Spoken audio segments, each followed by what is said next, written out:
Good morning, ladies and gentlemen. Welcome back to the Shadow and Sun Show, and welcome back to day 2 of October. As you saw from the title of this video, I am going to talk just a little bit about this because I just started reading it, and I want to enjoy every minute of it. I'm going to try and make it last throughout the entire month. Right here we have, just released actually, The Tomb of Dracula, Marvel omnibus series. I think this has come out before, but I had to get this on pre-order, so maybe it's like second or third printing. I'm not really sure. I'm just happy to finally be able to read this. When I was a kid, this was one of the few comic books mom and dad were not cool with me wanting to read. Mind you, it was 1970s, so it was, to them it was pretty scary, and I'd already read Telltale Heart and a bunch of Edgar Allan Poe and things like that, but something about this one was just no fly zone for me until I got older, and then it was just, there were so many other things out there, and it just, I had a few and I loved them, but now I've got them all in order. At least the first volume, there's 3 volumes of this. I don't know when 2 and 3 were going to come out. Hopefully it'll be a while, because I had to pay full price for this one. Not full price, but a little bit of a discount, but still, it was not cheap. And this almost didn't happen because of the comic code, but fortunately it was lifted, I believe in 1971, and Vampires Morbius was allowed to come out, and things like this, Frankenstein, Werewolf by Night, 2 of which, I don't know about Morbius, but I definitely know Werewolf by Night is in here.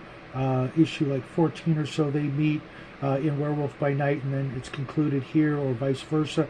Fortunately, both issues, the Dracula and the Werewolf by Night, are in here. This covers Tomb of Dracula 1 through 31, Werewolf by Night number 15, Giant Size Chillers number 1, Giant Size Tomb of Dracula 2 through 4, a whopping 784 pages. It revolves around not just Dracula, but his only living descendant from when Dracula was still human, and his offspring would later, continue down until Frank Drake. They changed their last name to Drake instead of Dracula for obvious reasons. And it turns out Frank inherits Castle Dracula, and he's in the story. He's got his best friend Clifton. I don't know his last name because they haven't said it yet.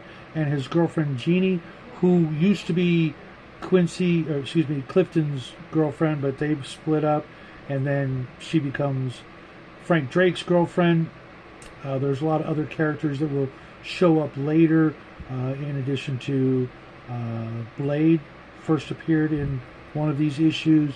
Doctor Strange appears, Spider-Man, a whole bunch of people, a lot of other characters that we'll explore later as it goes along.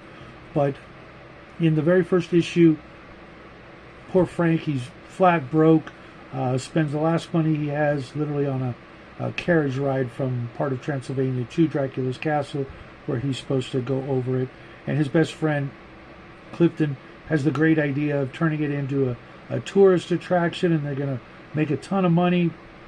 Unfortunately, they get there, and Clifton discovers Dracula's tomb, and there's a stick through the chest, and for some reason, knowing all the, they're familiar with the Bram Stoker's Dracula and the movies and all that, and Clifton pulls the stake out, and of course Dracula, after centuries, comes back to the picture. I'm not going to say life, because obviously, and dang near kills Clifton, and then Dracula gets some refreshment from a town hussy,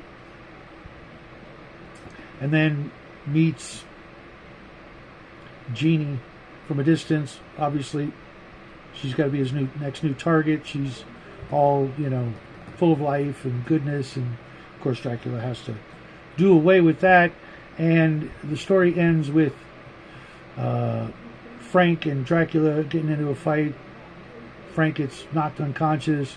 Dracula has his quote-unquote way with Jeannie, and Jeannie becomes a vampire and walks off into the, not sunset, but moonlight, and Frank knows it's obviously over between the two of them, and he's heartbroken, of course, because they were about to get married, or they were already married. I'm not sure if that was... They alluded to that, but they didn't say.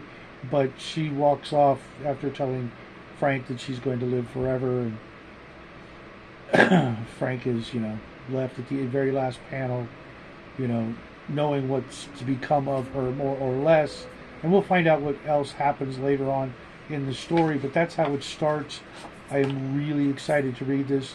And don't worry, folks, I won't have any more other vampire stuff for a while this month. I'm going to stick with Bram Stoker's and Marvel's Dracula, and we'll do some more stuff, some more Halloween stuff throughout the rest of the month. But it is a fun month, as long as you keep it fun and not get too caught up into it and not take it too seriously. But that's what I've got for you this morning. Hopefully you guys will continue following along with Bram Stoker's Dracula, 13 pages a day. We should all be able to do that. And I'll probably be reading one, maybe 1.5 Tomb of Dracula stories throughout the month. But if you can get it, I highly recommend it. If it's not your bag, I get it. It is really dated and very 70s. But to be honest, this is probably one of the best comic books of the 70s. It made it over the course of 7 years, 70 issues. A lot of trouble in the very beginning, but eventually Marv Wolfman and I forget the artist's name, I should have wrote that down. They managed to keep it afloat for 7 whole years, which, that's how long Tom Baker was the Doctor. That was more than enough, and I'm hoping this will be just as good, if not probably better. So you guys have a great day. I will see you guys later this evening for the book club meeting, and then we'll do some more Halloween stuff. What do you say? All right. Awesome. Glad to hear it. I'll see you guys real soon, and as always, happy